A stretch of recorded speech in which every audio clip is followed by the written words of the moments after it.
The gravel road ended miles before the GPS stopped working. I walked the last stretch through knee-high grass, carrying only a duffel and the letter from the lawyer. My grandfather's cabin appeared through the fog, like a shape remembering how to exist. Wood dark from rain, roof sagging under years of quiet. When I pushed the door open, a long breath of stale air met me. Dust floated in narrow beams of gray light. Everything smelled of pine and something older, like damp paper and rusted nails. I explored room by room. The furniture was covered in white sheets, outlines of chairs and a bed beneath them. The clock on the wall had stopped at 3:17. In the kitchen, jars of cloudy water sat along the counter, each labeled with dates from 20 years ago. On the table was an envelope marked in my grandfather's uneven handwriting. Rules. There were 6 lines written in red ink. The first said, "Never go outside after the 3rd hoot." The second, "Do not stare into the woods after dark." The others were smudged, unreadable. At first I laughed under my breath. He'd always been a strange man. Spent years alone up here, rambling about things he saw in the trees. Maybe dementia, maybe religion. Still, when the sun began to set, the cabin changed. Shadows stretched long and slow across the walls. The woods outside seemed to inhale, growing thicker, heavier. I heard the first hoot just as I lit the fireplace. It sounded close, then distant. An owl, probably. The second call came minutes later, lower, drawn out. The silence afterward was too clean, like the world was waiting for me to move. I checked my watch, then walked to the window. The fog pressed against the glass like frost. The 3rd hoot broke the quiet, longer than before, and something brushed the outer wall. A scrape, then a drag, circling. My pulse jumped.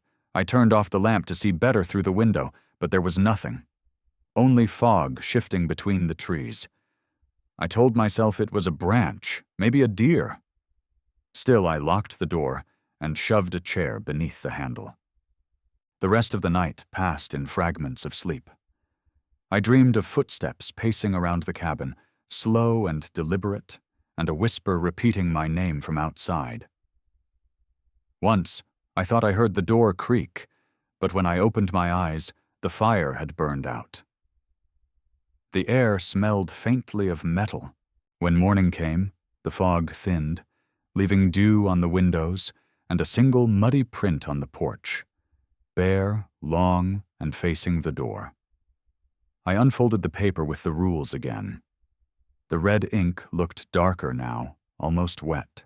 Beneath the first line, a new sentence had appeared in faint handwriting. "You heard it too." I stepped back from the table and looked toward the woods. The silence there didn't feel natural. It felt like listening. The second morning felt heavier than the first. The fog hadn't lifted completely. It drifted low across the clearing like smoke. When I stepped onto the porch, the air smelled faintly of wet stone and old ash. The footprint from last night had blurred, but not vanished. I took a picture of it, though I couldn't explain why. It looked too long, too thin, as if someone had dragged each toe through the mud. Inside, I searched for coffee and ended up exploring the shelves above the kitchen sink. Behind a row of dusty cans, I found a small leather-bound book. My grandfather's handwriting again, cramped and slanted. The first pages were notes about crops and hunting, but by the middle, his words had changed. He wrote about voices in the fog, about shadows that stopped moving when he looked at them, about rules that keep them out. The last dated entry read, "They know my name now. The rules don't hold as long as they used to. I felt the urge to pack up and leave, but something about his tone, half desperation, half warning, kept me reading.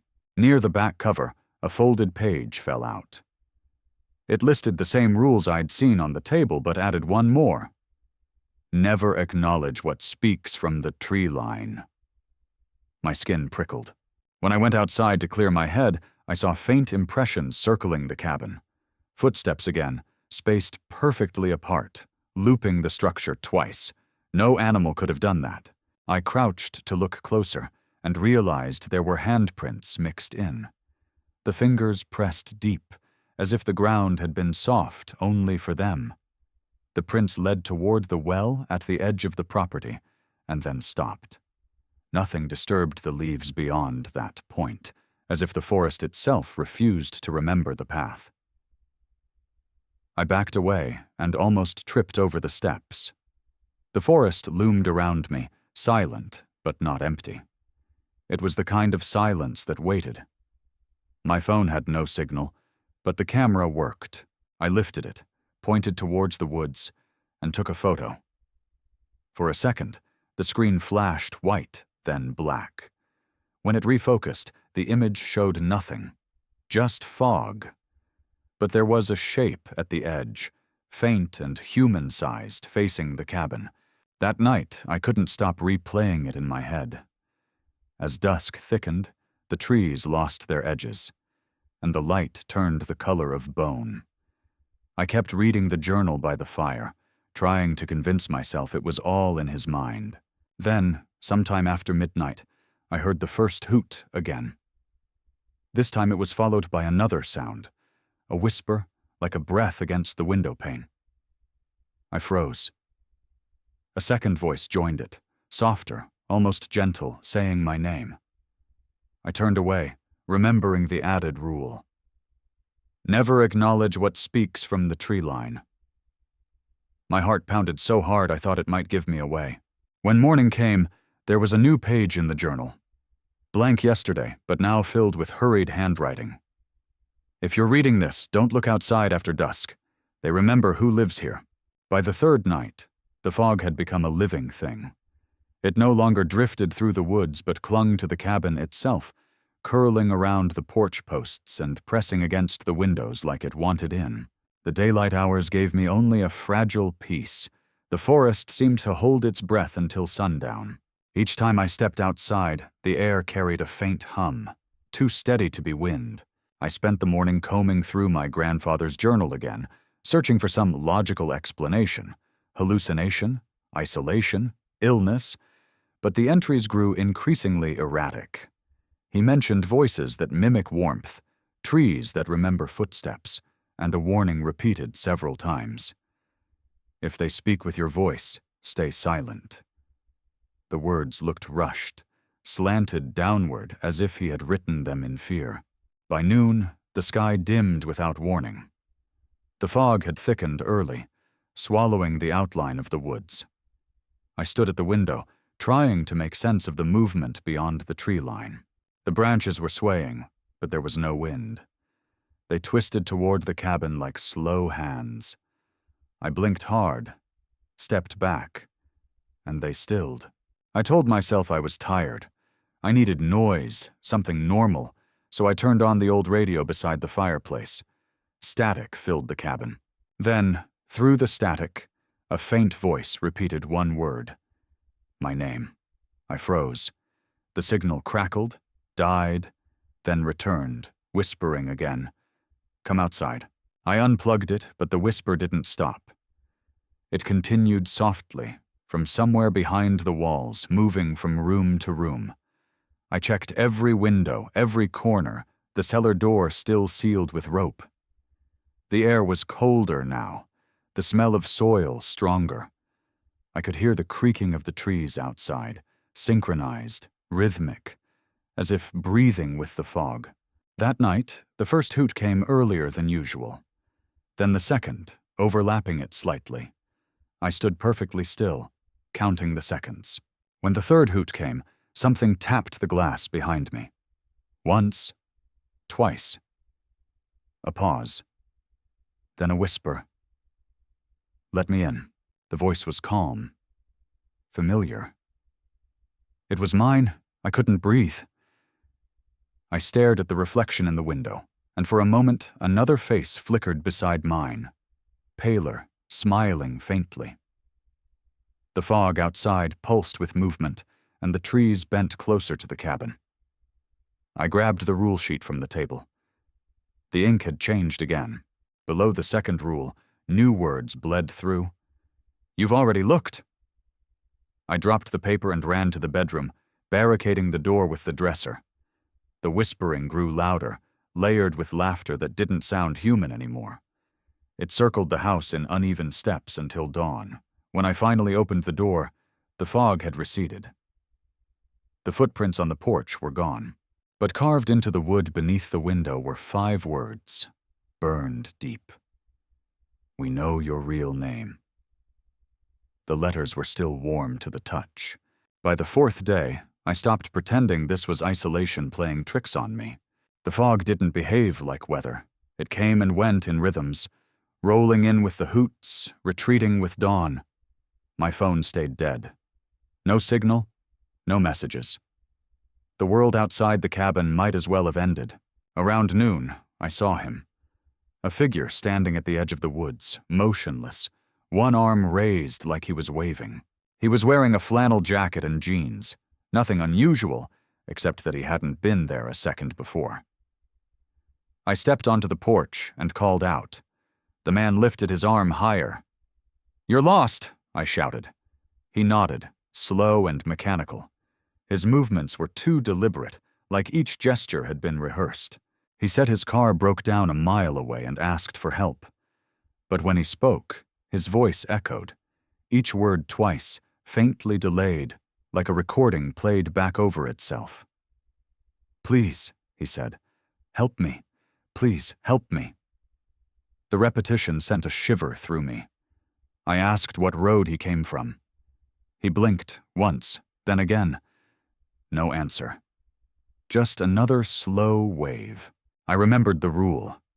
Never acknowledge what speaks from the tree line. My chest tightened. I backed into the doorway and shut the door, watching through the curtain's edge. The man didn't move for hours. He just stood there, staring, until the fog thickened enough to hide him completely. When I finally dared to check again, he was gone. But muddy footprints trailed across the porch, ending at the door. On the threshold lay a folded note, the paper damp and frayed. The handwriting wasn't mine, but it looked eerily familiar. My grandfather's, maybe. The note said, "You looked too long. That night, I didn't sleep." Every creak of the cabin felt intentional. Around midnight, I heard steps on the porch again, heavy, dragging. Then came the voice. "Please," it said, the same echoing tone. "Please, help me." I stayed frozen, gripping the flashlight like a weapon. The doorknob twitched once, then twice, and went still. A few minutes later, there was a soft knock on the wall beside the window, too high up for any normal person to reach. The sound moved around the cabin, tapping in measured intervals. It stopped only when the first hoot sounded. By morning, sunlight pierced the fog for the first time in days. I walked outside to check the damage. The footprints were still there, but they didn't lead away. They ended abruptly in the middle of the yard, facing the forest, as if the man had been lifted straight into the trees. I went back inside, heart pounding, and unfolded the rule sheet again. New ink had appeared beneath the last line. "If they find you once, they will come again." The ink shimmered faintly in the light, as if it hadn't finished drying. For a brief second, I thought I saw the paper pulse beneath my fingers, like it had a heartbeat. I stared at it for a long time, then locked every door twice. The forest stayed quiet, but I knew it was listening. The next night came faster than I wanted.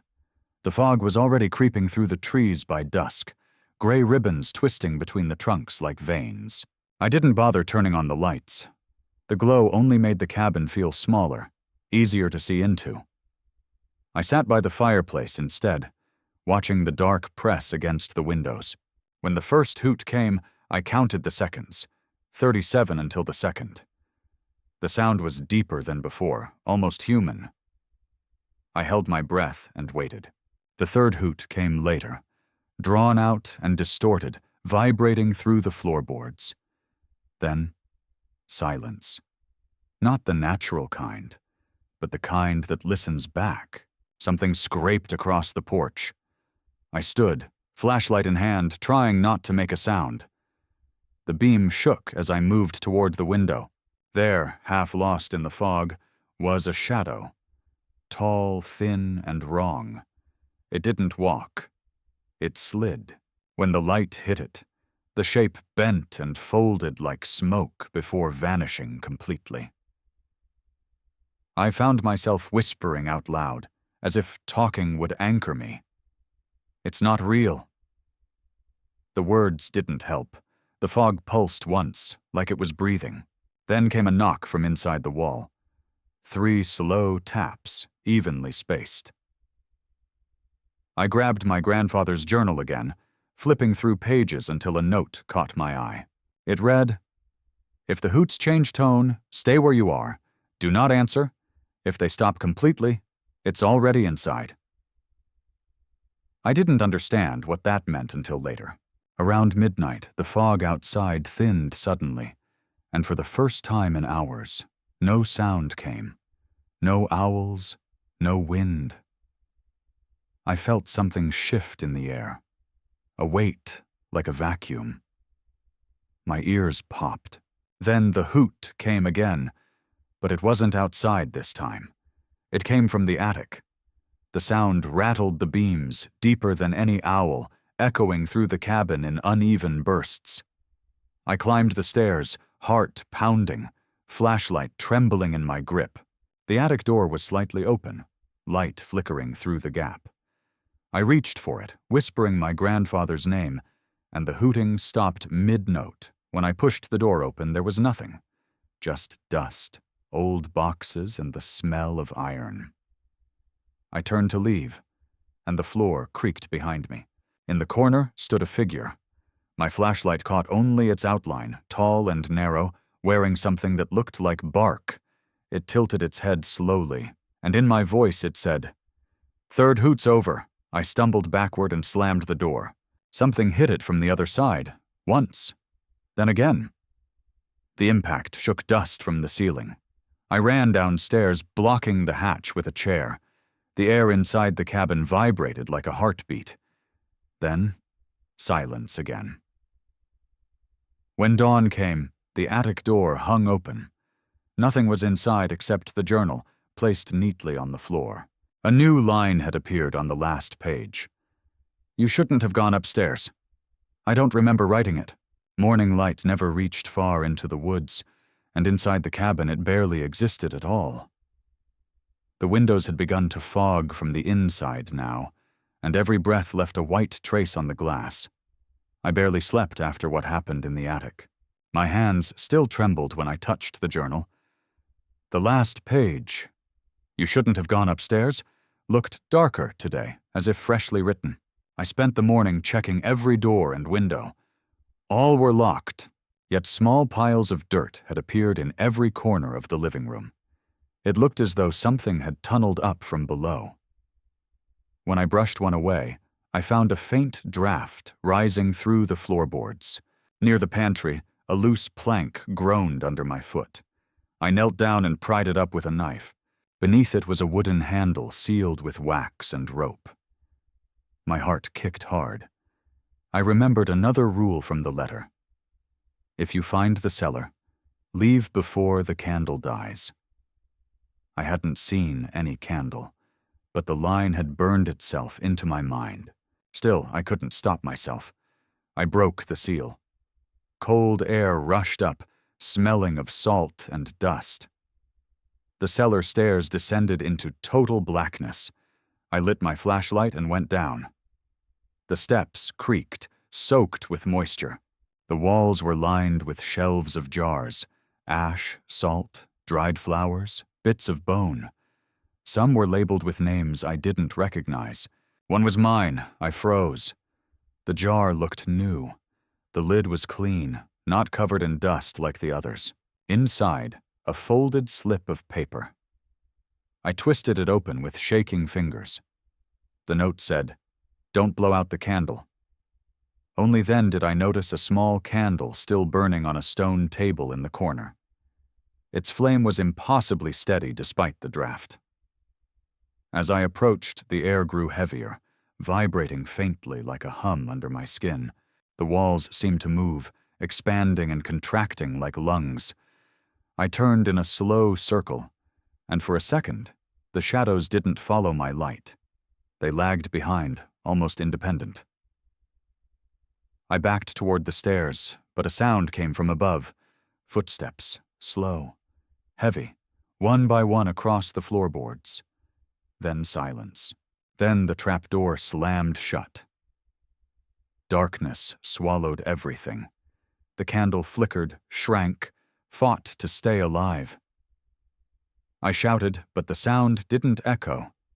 It just vanished into the walls. Something shifted near the shelves, jars rattling softly, glass clinking in rhythm. A whisper rose from behind me. "Stay with us."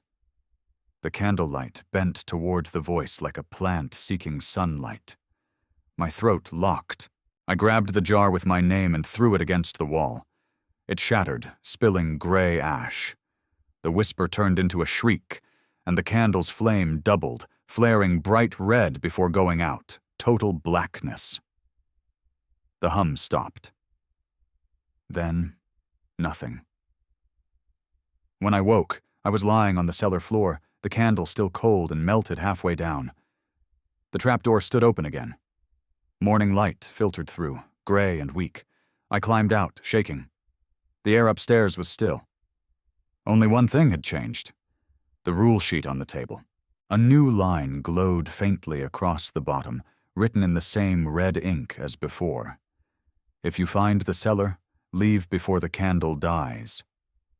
But another smaller note appeared beneath it, written in thin black letters. You didn't. The words pulsed once, then faded, leaving only the faint outline of my own handwriting beneath them. I don't know if I ever blew the candle out, or if something else did. The night after the cellar changed everything. The fog didn't come from the woods this time. It leaked from beneath the floorboards, rolling out like breath. It carried the smell of wet soil and something older, like iron and smoke. Every candle I lit burned too fast, the wax sinking within minutes. The cabin no longer felt like it belonged above ground. I tried to leave. I packed the essentials, threw my bag over my shoulder, and opened the door. The woods were gone. Only fog. A wall of it so dense that the porch steps disappeared beneath it. I threw a rock outward. It vanished before hitting the ground. When I shouted, my voice echoed back. But not as me. It came back deeper, slower, repeating the words I'd said but in my grandfather's tone. Then I heard it clearly, from somewhere beyond the fog. Don't leave yet. You're not done. I froze. The voice was unmistakable. My grandfather's, steady and low, the same cadence he used when he taught me to fish as a kid. He sounded calm, almost kind. Against every instinct, I called back. Where are you? The fog parted slightly, forming a path that led toward the tree line. At the end stood a faint shape, an old man in a dark coat, head tilted. You've been doing well, he said, voice drifting like the wind. The rules were wrong. They kept me trapped. I should have turned away, but I took a step forward. Trapped? I asked. He nodded. They don't protect you. They keep you here. The woods don't want you dead. They want you home. The words made my stomach twist. Home? He stretched out a hand, pale and shaking. Come out and see me, boy. The moment I moved closer, the air shifted. The fog rippled, revealing outlines, branches, shapes, dozens of them. They weren't trees. They were standing still, too straight, too human. I stumbled back onto the porch, heart slamming. You're not him, I whispered. The voice sharpened. I warned you about the woods, and you didn't listen. The fog surged forward like a wave, slamming into the porch posts and rattling the windows. I ran inside, bolted the door, and grabbed the journal. Its pages flipped on their own, stopping at an entry I hadn't seen before. "If he calls your name, it's already using mine." The cabin groaned. The boards above creaked, slow and deliberate, as if someone was walking from room to room. "It's me," the voice said from the hallway. "It's safe now." I aimed my flashlight toward the sound. The beam cut through dust and fog, landing on the doorway. A figure stood there, tall and thin, wearing my grandfather's coat. But its face was wrong. Too smooth, no eyes, no mouth. Yet somehow, the voice still came from it. I dropped the light. The darkness swallowed everything. Then, a whisper, right beside my ear. "You broke one." A rush of cold air burst through the room. The windows cracked. I fell backward, hitting the floor. When I looked up, the figure was gone, and the journal had closed itself. Only one page showed through the torn cover, the ink still wet. The cellar's flame wasn't the only one dying. I stayed there until dawn, the fog pressing against the glass like water behind a dam. I could still hear him, faintly, humming the same tune he used to play on his porch when I was a child. He didn't stop humming until the sun rose. When the final night came, I already knew it. The air changed before sunset. Too still, too clean. The forest was quiet in a way that felt deliberate, as though everything out there was waiting for me to notice. I didn't light a fire. I didn't eat. I just sat at the table, staring at the rule sheet, now almost entirely rewritten in someone else's hand. Only one line of the original remained. "Never go outside after the third hoot." At dusk, the fog began to rise again. This time it didn't stop at the windows. It seeped through the cracks in the wood and curled around my ankles, cold and damp. The candles went out one by one, though no wind blew. The silence was perfect, so absolute that I could hear my heartbeat echo in my ears. Then the first hoot came. It sounded closer than ever. The second followed immediately after, distorted, as if two voices spoke at once. I stood, trembling, the rule sheet still in my hand. When the third hoot came, it didn't echo outside. It came from behind me. I turned slowly toward the mirror above the fireplace. My reflection was gone. In its place stood my grandfather's face, tired, hollow, smiling faintly. "It's time," he said. His voice was steady, but his eyes begged for something I couldn't name. The walls began to pulse, the wood expanding and contracting like a living thing. Outside, shapes moved between the trees, hundreds of them, barely visible through the fog. They whispered in unison, "The woods take what they're owed." I stumbled backward, knocking over a chair. The rule sheet slipped from my hand, fluttering to the floor. The ink ran instantly, smearing into black veins that spread across the boards. From beneath, something pushed upward, hands, thin and gray, reaching for light. I ran for the door. The knob turned before I touched it. The door swung open to nothing but fog, thick and breathing. A figure stepped out of it. My grandfather again, or what was left of him. His face flickered between calm and agony, his voice cracking as he spoke. "You were never supposed to stay. I broke the same rule once. Now the woods keep us."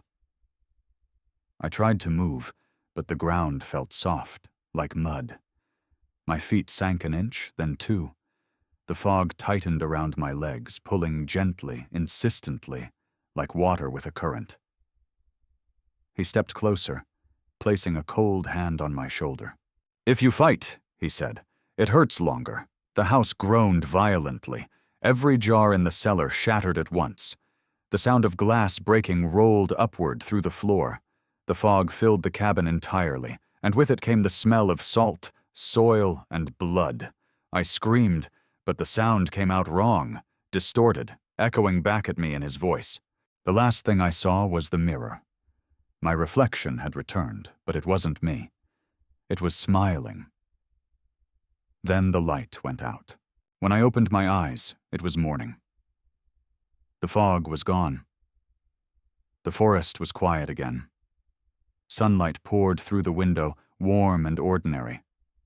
The cabin looked exactly the same, except for one thing. My bag sat on the porch, packed neatly, like someone was ready to leave.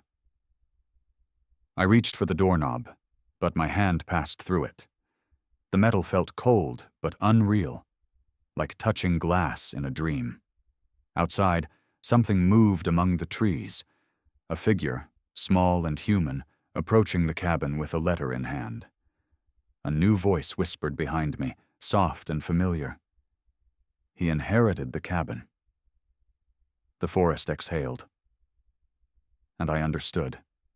The woods had taken what they were owed.